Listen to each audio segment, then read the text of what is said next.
You can be proud of this lake, and this is part of the extra expense that we're putting some of our money into the Parks Department to make more improvements into the City Lake Park. We also have a couple other parks going on. One is the Adler Park, which you may not have heard of. This is a piece of property that we recently bought. It's near Adler and Esser. And our new parks headquarters is housed in there right now, and that's where Linda Cornelius and her crew is stationed at. We're going to be making improvements there. This is what we call a neighborhood park. There are 3 subdivisions, housing subdivisions, that surround this, and they have no green space, no place to go. This is going to be kind of their park, and Linda Cornelius is meeting with area representatives and have them come and tell her what features they want in the park, what kind of use they want out of the park. And they're going to take ownership of this park and hopefully be good stewards of our park here at Adler. Our skate park, you may not have heard this. I made mention of this at one of our local churches that I attended 2 weeks ago. We recently came into some property thanks to LCRA right by Currington Elementary School. They've donated some of their land to the city for the use for a skate park. So if you have skateboarders or know skateboarders, please tell them that this is coming. We want to work with them and have them call Linda Cornelius again at the Parks Department, because she is getting with some of the area teenagers to help design this park so we know what kind of features that they want in this park. We want this to be a Class A operation and take these kids off the streets, off the sidewalks, off the parking lots, off the gullies, because they have no place to go for skateboarding. And we think this is an important addition to the city. River Road Park improvements, RUDAT came through, as you probably know, and they came up with some designs and some features, and we want to make some improvements because River Road Park is one of those places that bring in a lot of tourists. Feeding the ducks along the Cibolo Creek is probably the number 2 reason why we get visitors coming into town and coming back to town year after year. It's kind of a Kodak moment for the grandparents and the kids as they feed the ducks. So we want to make that more amenable to them. We want to dress it up. We want to make it more enjoyable, not only for them, but for those of us who live here, that we can walk out there and enjoy our own park along the creek. Hopefully the creek will rise, and we'll really be able to do some serious fishing in that creek. Okay. This is a chart that's kind of surprised me as to where we're going in our population. Everyone says Boerne is growing too fast, too fast, too fast. Slow down, close the gate. We've been doing some tracking. Now, these are unofficial counts because, as you know, the census is only taken every 10 years. But we kind of do our own count, and this is what we've come up with. Last year, we finally went over the 10,000 population. But it has been slowing down since 2008. And according to my charts that I have with our Public Works, who does building permits, we are slower this year than we were last year. So for next year, or for the 2008, I don't see our population growing more than 2.5%, maybe 3%. So we're going to be slowing down even more for 2008. The county is growing faster than the city. I think the city is kind of built out as far as we can right now, and I don't think we're going to be growing that much faster in the next few years. But we are slowing down, not only to my surprise, but probably to yours too. In the works. This is some of the projects that we're looking at.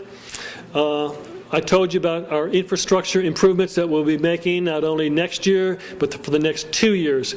These are some of the things that we're looking at during that 3-year period and even beyond. Cumulative voting. How many people in this room like cumulative voting? Me neither. And neither do the members of the City Council. It's been agreed upon by the City Council during our retreat that we would look into the possibility of having the law changed where we go back to single-member districts, where we have one person, one vote. We have some obstacles to overcome for that, but we have pledged to try and overcome those obstacles. We think it can be done. We would like it to be done, but it won't be done in time for the May 2009 election. because it will require a city charter change, and we have to go out to the public to change our city charter.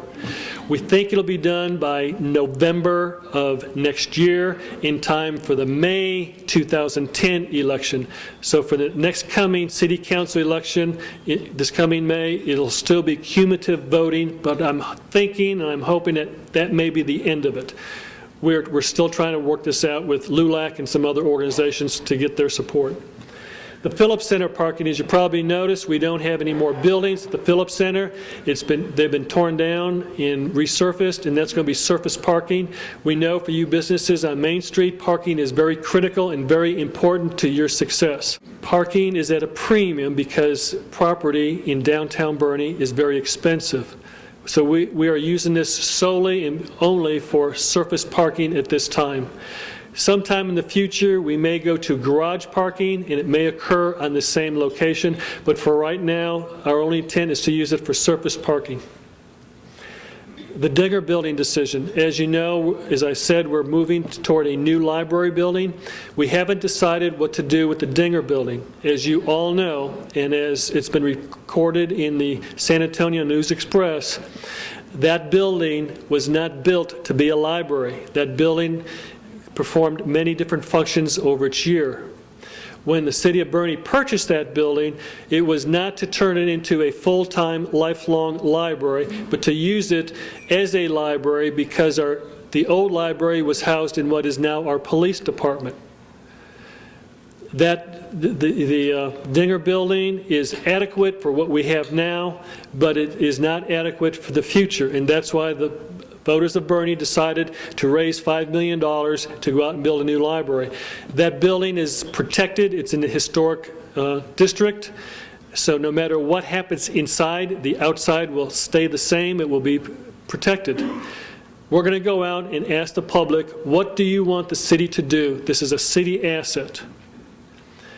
Our forefathers, when they bought the building, decided that if the building is ever sold, that money will be used only and solely for the purpose of going to a new library, whether it's for the construction or for the maintenance or for the staffing or for all the equipment and supplies that go into the building. If the city sells that building, those monies will only be used to go and benefit the new library. But we need to know what to do with the old library. So any suggestions that you may have, please let me know. Compressed natural gas. Our assistant city manager, Jeff Thompson, went to an ACOG meeting in San Antonio. This is a program that they've incorporated with their garbage trucks. They've taken all their garbage trucks and moved, did I say a bad word? Is it a new term, more pleasantly designated? They've re-outfitted all their diesel trucks to compressed natural gas. It's cleaner for the environment, it's safer for humans, it's much cheaper to operate. Mr. Thompson went down there and saw the operation, came back impressed, and said this is something that the city should seriously look into. We are not going to be buying any more diesel vehicles, except those big loaders, front-end loaders or whatever, that only come that way. We've talked to the city, or to the school, we've talked to the county, and the school is interested also in retrofitting some of their school buses from diesel to compressed natural gas. We are looking to put in a service station, a compressed service station here in the city of Boerne, and if we can do that, initially that'll be used for the governmental entities. If that takes off and becomes successful, then we can open that up for private vehicles, those vehicles who run on natural gas. Then we can open up a station for those as well. But we're looking to the future. That's part of my job. And I think this is part of our future that we need to seriously look at. City campus, this is where our new library will go. One day our new city hall will go, and hopefully a new performing arts building will go. We need to look at some design features. RUDET came up with the design. Some of our own folks came up with a possible design. City Council still is trying to make up their mind about the design. So any suggestions that you may have, please let me know what you would like to have in there. Please let me know what you don't want to have in there. But we want to make the city campus pedestrian friendly, and we want to make it so that you are proud that you can call that